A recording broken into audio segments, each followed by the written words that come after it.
Assalamualaikum dan hai, selamat bertemu kembali di channel Umi Camelia. Mari kita belajar matematik tahun 6 untuk unit 8 ruang bersama Cikgu Yati Ahwan. Video kali ini masih lagi membincangkan jawapan untuk modul aktiviti mesra digital tahun 6 KSSR Matematik, PBD selesaikan masalah, luas permukaan dan isi padu, muka surat 71 dan 72.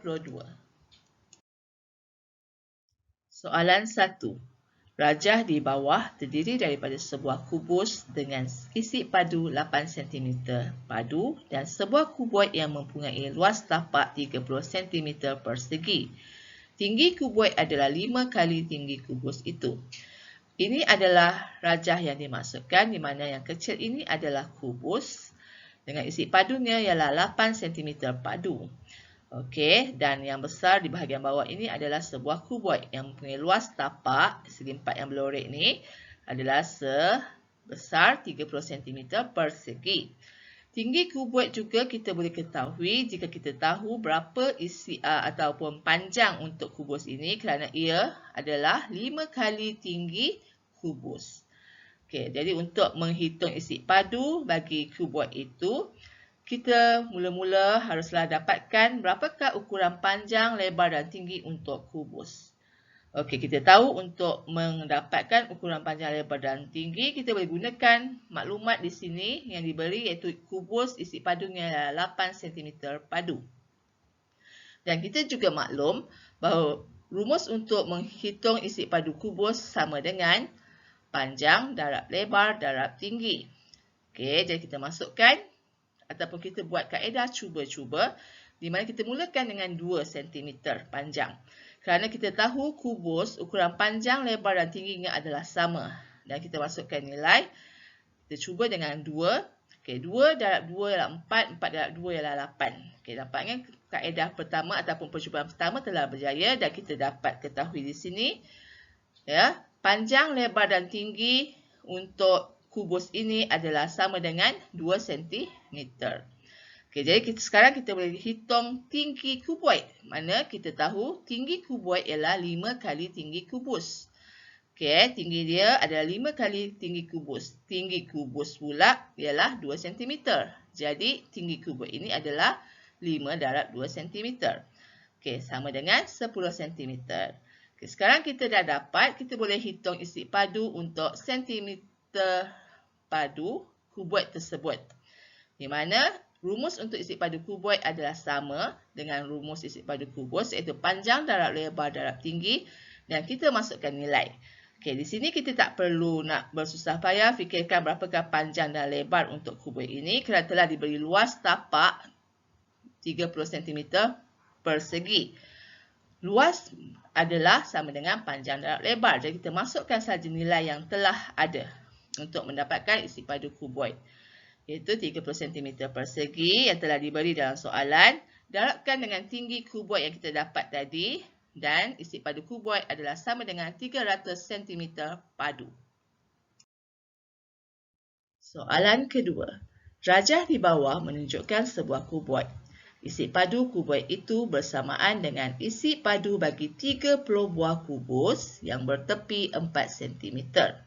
Okey, ini adalah sebuah kuboid di mana panjang kita tidak ketahui, tapi lebarnya ialah 8 cm dan tingginya adalah 12 cm. Dan kita diminta untuk menghitung nilai P, iaitu panjang kuboid. Okey, bagaimana caranya? Okey, terlebih dahulu kita gunakan maklumat yang telah diberi, iaitu isi padu kuboid adalah bersamaan dengan 30 buah kubus dengan sisinya ialah 4 cm. Untuk kubus, kita tahu ukuran panjang, lebar dan tingginya adalah sama. Jadi kita dapatkan dulu isi padu untuk sebuah kubus.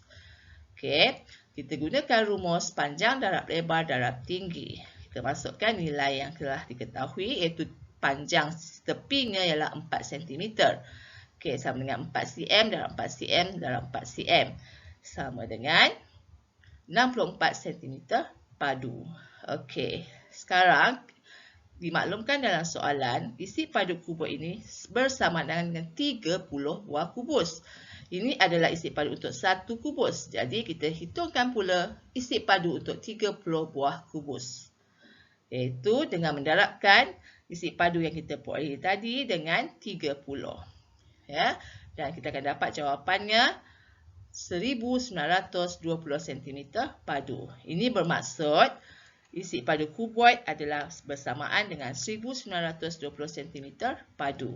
Okey, sekarang kita gunakan maklumat yang ada yang telah kita perolehi untuk menghitung berapakah panjang P. Okey, kita gunakan rumus isi padu kuboid sama dengan panjang darab lebar darab tinggi. Kita masukkan nilai yang telah diketahui di mana isi padu kuboid tadi ialah 1920 cm padu. Panjang tidak diketahui, kita letakkan sebagai anu di sini PCM, darab lebarnya 8 cm dan tingginya 12 cm. Okey, kita masukkan nilai dan kita selesaikan. Okey, kamu selesaikan, boleh kira dalam bentuk lazim, buat pengiraan dalam bentuk lazim di kertas catatan kamu.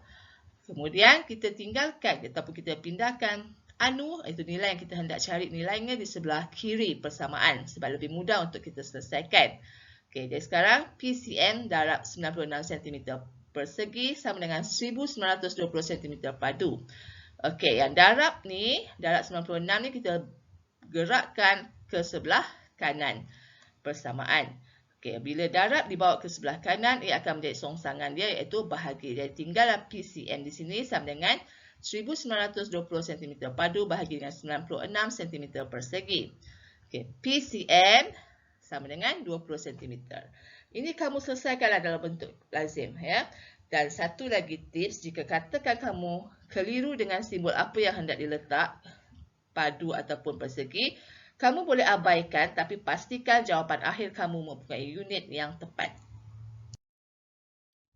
Mari kita lihat soalan ketiga. Rajah di bawah menunjukkan segi 4 sama ABFG dan segi 4 tepat CDF yang dilukis oleh Siti. Ini adalah segi 4 sama dan ini adalah sebuah segi 4 tepat. Dia melorek sebahagian daripada segi 4 tepat CDEF. Okey, ini adalah kawasan lorekan Siti. Diberi perimeter kawasan lorek, iaitu perimeter ukuran keliling untuk bentuk lorekan ini ialah 15 cm. Hitung perimeter dalam cm kawasan yang tidak berlorek bagi seluruh rajah itu. Tugas kita sekarang ialah menghitung kawasan tidak berlorek. Menghitung perimeter untuk kawasan yang tidak berlorek ini. Okey. Okey. Untuk itu, kita labelkan dulu panjang sisi yang kita telah ketahui ukurannya. Kita tahu segi 4 sama bermaksud segi 4 ini ukuran kelilingnya adalah sama panjang. Panjang dan lebarnya adalah sama. Diberi di sini ialah 8 cm, jadi panjang AB ialah 8 cm, begitu juga panjang GF 8 cm. BF juga adalah 8 cm, diberi BC ialah 2 cm, jadi CF ialah 6 cm. Iaitu 6 cm tambah 2 cm sama dengan 8 cm. Kerana ukurannya adalah sama panjang. Okey, sekarang kita dah tahu nilai CF ialah 6 cm, iaitu panjang di sebelah sini, lebar untuk segi 4 tepat ni ialah 6 cm. Sisi yang bertentangan dengannya juga adalah mempunyai ukuran yang sama, iaitu 6 cm. Ya. Okey, sekarang EF panjang untuk segi 4 tepat ni ialah 7 cm dan sisi ataupun ukuran di seberang ataupun di bertentangan dengannya juga adalah 7 cm. Okey, sekarang kita perlu cari berapakah garisan melengkung ini. Berapakah ukuran garisan melengkung ini? Kita telah diberi perimeter kawasan berlorek, iaitu yang melengkung dan garisan lurus ini ialah sebanyak 15 cm. Jadi kita gunakan maklumat ini untuk cari garisan melengkung DE.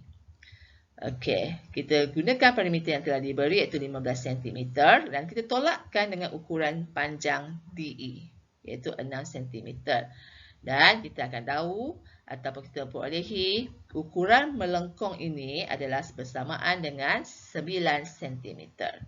Okey, sekarang kita telah dapat semua ukuran panjang sisi untuk bentuk yang diberi, yang mana kita perlu hitung perimeter untuk kawasan tidak berlorek. Jadi kita bentuk ayat matematik. Untuk menghitung kawasan tidak berlorek bermaksud kita jumlahkan perimeter. Ingat, perimeter P Sebelum ni cikgu pernah terangkan dalam video cikgu sebelum ni. Untuk menghitung perimeter, kita gunakan tips P untuk plus, iaitu tambah. Iaitu ditambahkan ukuran keliling luar bentuk yang kita hendak cari.